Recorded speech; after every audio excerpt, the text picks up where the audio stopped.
కుల గణన జరిగిన తరువాతే ఎస్సీ వర్గీకరణకు చర్యలు చేపట్టాలని దళిత సంక్షేమ సేవా సంఘం ఆంధ్రప్రదేశ్ రాష్ట్ర అధ్యక్షులు చంద్రశేఖర్ ప్రభుత్వాన్ని డిమాండ్ చేశారు.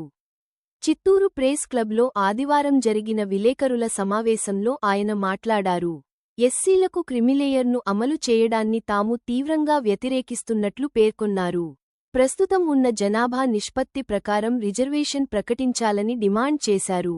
ఎస్సీల సంక్షేమానికి ప్రభుత్వం అందించే రాయితీలు కింది స్థాయి వరకు చేరడం లేదన్నారు.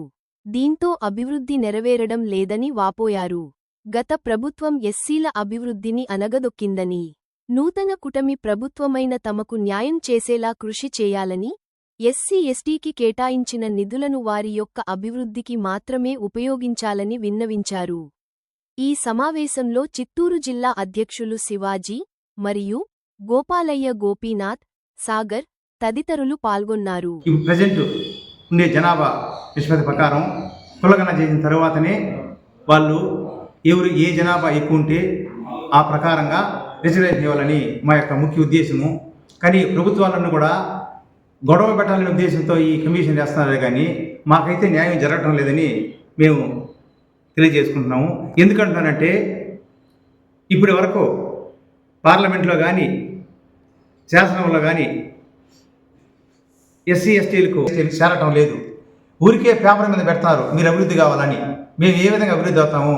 గత ప్రభుత్వం అయితే, వైఎస్ఆర్ ప్రభుత్వంలో అయితే ఎస్సీ సప్లై నిధులు కానీ, ఎస్సీ యొక్క లోన్లు అయితేనేమి, ఎంఎస్ఎం రుణాలు కానీ 5 ఏళ్ళు ₹1 కూడా ఎవరికి ఇవ్వలేదు. అయితే దీనికన్నా బెటర్దని చంద్రబాబు నాయుడు గారిని ఎందుకు అడుగుతున్నాం అంటే, ఇంతకుముందు ఎంఎస్ఎంలో స్టాండర్డ్ ఇండియా కింద రుణాలు కొంతవరకు ఇచ్చారు, సబ్సిడీలు వచ్చాయి. కానీ ఇప్పుడు ఏం చేస్తున్నారు ప్రభుత్వాలు అంటే కూడా లోన్లని ప్రకటిస్తున్నారు, కోట్లని. కానీ సబ్సిడీలు రావటం లేదు. సబ్సిడీ రాకుండా రుణాలను తీసుకొని అప్పులు అయిపోతున్నారు.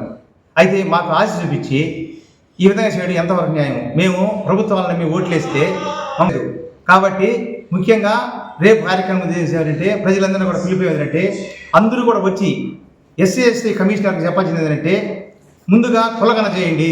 కులగణన చేసిన ప్రకారమే ఎస్సీలకైతేనేమి, ఎస్టీలకైతేనేమి కులాల వారీగా మాకు రావాల్సిన యొక్క హక్కులు అయితేనేమి ఇవ్వాలని మేము కమిషన్ కోరుతున్నాము. అదేవిధంగా కమిషన్ ముఖ్యంగా చెప్పేదంటే, ఒక ఎమ్మెల్యేనో ఎంపీనో ఆ పోస్టు ఖాళీ అయిందంటే 6 నెలల్లో ఎలక్షన్ జరిపి ఇమీడియట్గా పూర్తి చేస్తారు 6 నెలల్లో. అదే ఎస్సీ ఎస్టీ బ్యాక్లాగ్ పోస్టులు సంవత్సరాలు గడిచిపోతున్నా కానీ ఇవాళకి ఎక్కడ కానీ ఫిలప్ చేయటం లేదు. ఇది మా అభివృద్ధికి ఆటంకం అవునా కాదా? అభివృద్ధి ప్రభుత్వం చేస్తే ఇదేనా? ప్రభుత్వం కూడా చెప్తున్నారు, మోడీ గారు ఏం చెప్తున్నారంటే మనం 5.6 జీడీపీ అభివృద్ధి అంటున్నాం. అయితే ప్రతి సంవత్సరం బీంకార్లు పెరుగుతూ ఉన్నాయి. అంటే బీంకార్లు పెరుగుతున్న పేదరికం ఎక్కువైందనే కదా. మరి అభివృద్ధి ఎవరు అవుతున్నారో?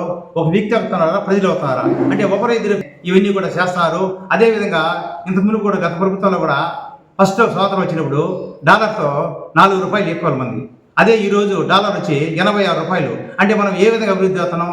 10 ఎవరు చెప్తారు ఎలిగిపోతున్నాము, ముందుకు పోతున్నాము అంటున్నారు.